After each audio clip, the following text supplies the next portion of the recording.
Hello everyone, welcome back to my channel. So episode 10 के starting में हमें यहाँ दिखाया जाता है कि यहाँ पर किन्यू जॉमी को लेकर एक कल्चरल सेंटर में आता है। तो यहाँ पर जॉमी जैसे उस कल्चरल सेंटर में आती है, उसे देखकर ऐसा फील होता है जैसे वो पहले यहाँ पर आई हो। उसके बाद यहाँ पर किन्यू से बोलता है कि आने वाले समय में जो एग्जीबिशन होने वाला है उसके लिए तुम बहुत ज्यादा टेंस थी, इसलिए मैं तुम्हें यहाँ पर ले आया। यहाँ से तुम चाहो तो कुछ पेंटिंग्स खरीद सकती हो और उसे तुम अपने एग्जीबिशन में डिस्प्ले कर सकती हो। तभी यहाँ पर जॉमी को अपने पास्ट की मेमोरीज कुछ हल्की हल्की याद आती है, जैसे कि वो ओल्ड कल्चरल सेंटर से बाहर आती है दौड़ते हुए, बट उसे और कुछ भी याद नहीं आता। और फिर ये सोचकर वो सैड होती है। तो किन्यू से पूछता है कि क्या हो गया, और वो उसे बताता है कि तुम यहाँ पर आर्ट सीखने आया करती थी, क्या तुम्हें कुछ याद आया। तो यहाँ पर जॉमी उसे बोलती है कि हाँ, मुझे ऐसा तो लग रहा है कि यहाँ पर मैं पहले आया करती थी। उसके बाद हमें नेक्स्ट सीन में दिखाया जाता है कि यहाँ पर किन्यू जब उसे पेंट करने के लिए बोलता है तो वो गुस्से से पेंट ब्रश को फेंक देती है और बोलती है कि पता नहीं, मुझे पेंट करने का मन ही नहीं कर रहा है। ये सब हमें पास्ट के सीन्स दिखाए जाते हैं जब किन्यू और जॉमी एक दूसरे को डेट कर रहे थे 3 साल पहले के, तब के सीन ये दिखाए जाते हैं। तो यहाँ पर किन्यू से बोलता है कि ठीक है, अगर तुम्हें मन नहीं है तो तुम कल पेंट कर लेना। तो यहाँ पर जॉमी से बोलती है कि क्या तुम प्लीज मुझे बताओगे कि तुम आर्ट एग्जीबिशन में क्या पेंट करने वाले हो। तो यहाँ पर किन्यू से नहीं बताता, बोलता है कि अभी तक मैंने सोचा नहीं है। तो यहाँ पर जो जॉमी रहती है उससे फ्लर्ट करते हुए बोलती है ताकि वो उसे बता दे कि वो क्या पेंट करने वाला है। बट यहाँ पर किन्यू से बोलता है कि मैंने सच में अभी तक नहीं सोचा है कि मैं क्या पेंट करने वाला हूँ। उसके बाद किन्यू बोलता है कि अगर तुम्हें पेंट करने का मन नहीं है तो हम घर चल सकते हैं। तो जॉमी से बोलती है अगर हम घर चले गए तो कुछ दिन में आर्ट एग्जीबिशन होने वाला है, फिर मैं उसमें क्या पेंट करूंगी। तो यहाँ पर किन्यू से समझाता है कि एक बार पेंटिंग स्टार्ट तो करो, तुम्हें अपने स्किल्स पर विश्वास करना होगा। उसके बाद यहाँ पर जॉमी उसे बोलती है कि मुझे इस एग्जीबिशन में फर्स्ट आना होगा, वरना मेरे डैड। और जैसे वो बोलती है फिर वो चुप हो जाती है। फिर वो किन्यू की तरफ मुड़ती है और बोलती है कि प्लीज मुझे बताओ ना कि तुम क्या पेंट करने वाले हो। तो किन्यू से बोलता है कि मैंने कहा ना कि मैंने अभी तक कुछ भी डिसाइड नहीं किया है। बट जॉमी उसके साथ कंटिन्यूस फ्लर्ट करती है कि वो बता दे, लेकिन तभी लाइट चली जाती है और यहाँ पर जॉमी बहुत ज्यादा डर जाती है और वो किन्यू को हक कर लेती है और बोलती है कि ये क्या हो गया, पावर कैसे चली गई, ये क्या हो रहा है, मुझे डर लग रहा है, कुछ तो करो। तो यहाँ पर किन्यू से बोलता है कि तुम चिंता मत करो, बस पावर गई है, तुम डरो मत, मैं यहीं पर हूँ तुम्हारे साथ। उसके बाद किन्यू क्या करता है, अपने फोन का फ्लैश लाइट ऑन कर लेता है और फिर वो जो पेंटिंग रहती है जिसमें अभी कुछ भी नहीं बना रहता, उस पर वो अपने फोन के फ्लैश लाइट दिखाता है और बोलता है कि क्या तुम्हें अभी कुछ इंस्पिरेशन है, क्या तुम्हें समझ आया कि तुम्हें क्या बनाना चाहिए।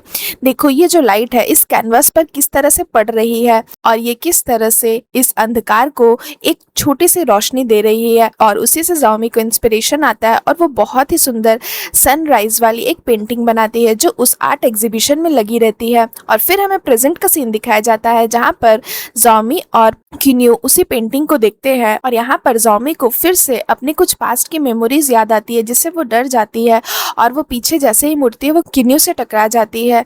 तो किन्यू से बोलता है कि तुम ठीक तो हो, और फिर वो उसे सनराइज वाली पेंटिंग को दिखाकर बोलता है कि ये पेंटिंग तुमने बनाई थी। तो जॉमी बोलती है क्या सच में मैंने ये पेंटिंग बनाई थी, मुझे तो बिलीव ही नहीं हो रहा है क्योंकि अभी तो मुझे पेंटिंग आती ही नहीं, पता नहीं मेरे स्किल्स को क्या हो गया है। तो किन्यू से बोलता है ऑफकोर्स ये तुमने ही बनाई है और ये पेंटिंग तुमने अकेले नहीं बनाई थी, हम दोनों ने मिलकर साथ में बनाई थी, और पता है तभी तो इस पेंटिंग को गोल्डन अवार्ड मिला था। तो यहाँ पर जॉमी और शॉक्ड हो जाती है और बोलती है कि हम दोनों ने मिलकर बनाई थी। तो किन्यू बोलता है हाँ। उसके बाद यहाँ पर जॉमी बोलती है कि मैंने सोचा है कि मैं अपना करियर स्विच करूंगी। तो किन्यू से बोलता है कि तुम अपना करियर स्विच करोगी, बट क्यों, तुम क्या करने वाली हो, अगर तुम पेंटिंग नहीं करोगी तो तुमने क्या डिसाइड किया है। तो यहाँ पर जॉमी से बोलती है कि मैं एक ब्रेड का बिजनेस करूंगी और यहाँ पर इस आर्ट एग्जीबिशन के बाहर मैं एक स्टॉल लगाऊंगी और मैंने पता है उस स्टॉल का नाम भी सोच लिया है, मैं उस स्टॉल का नाम रखूंगी स्वीट मेमोरीज लॉस्ट। तो यहाँ पर किन्यू उसकी ये सब बातें सुनकर शॉक्ड होता है। क्यों, चलिए मैं आपको आगे बताऊंगी।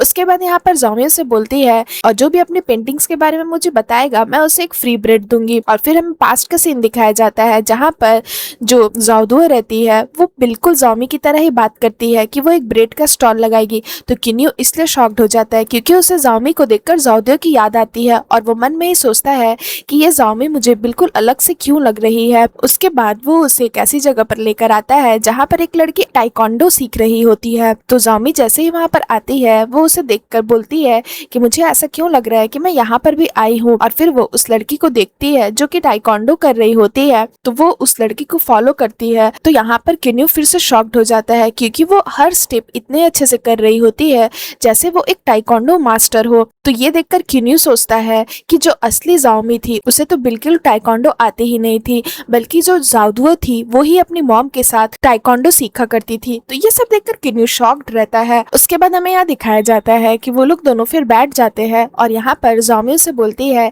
कि आज का दिन बहुत अच्छा रहा, तो मुझे बहुत अच्छी अच्छी जगह पर ले गए, आज मैं बहुत खुश थी। और फिर वो उसका हाथ पकड़ता है और फिर जाओमी बहुत ज्यादा खुश हो जाती है किन्यू से और वो उसे देखकर स्माइल करती है। उसके बाद यहाँ पर किन्यू अकेला बैठा रहता है और वो मन में ही सोचता है कि आज जाओमी बहुत खुश थी और उसे कल्चरल सेंटर में क्या हुआ लगता है उसे कुछ भी याद नहीं, तभी तो आज वो बहुत खुश थी। अगर उसे याद रहता तो वो इतनी खुश नहीं रहती। और फिर वो बोलता है कि आज वो मुझे बहुत अलग लग रही थी, मुझे वो जाओमी नहीं लग रही थी जिसे मैं बहुत पहले से जानता हूँ, पता नहीं कुछ अलग ही लग रही थी वो मुझे। बट उसे देखकर मुझे ऐसा फील हो रहा था जैसे मैं उस इंसान को जानता हूँ, वो मुझे स्ट्रेंज लगते हुए भी पता नहीं कुछ फेमिलियर सी लग रही थी। यहाँ पर किन्यू बहुत कंफ्यूज रहता है और वो अपने ही इस ख्यालों में खोया रहता है। और फिर वो बोलता है पता नहीं ये जाओमी मुझे इतनी अलग लग रही है, फिर भी मैं इससे नफरत नहीं कर पा रहा हूँ, मैं इसकी ओर खींचा चला जा रहा हूँ। तभी यहाँ पर जाओमी उसके पास आती है और उसे बोलती है कि तुम यहाँ पर अकेले अकेले बैठकर पी रहे हो, मुझे इन्वाइट भी नहीं किया। तो किन्यू से बोलता है कि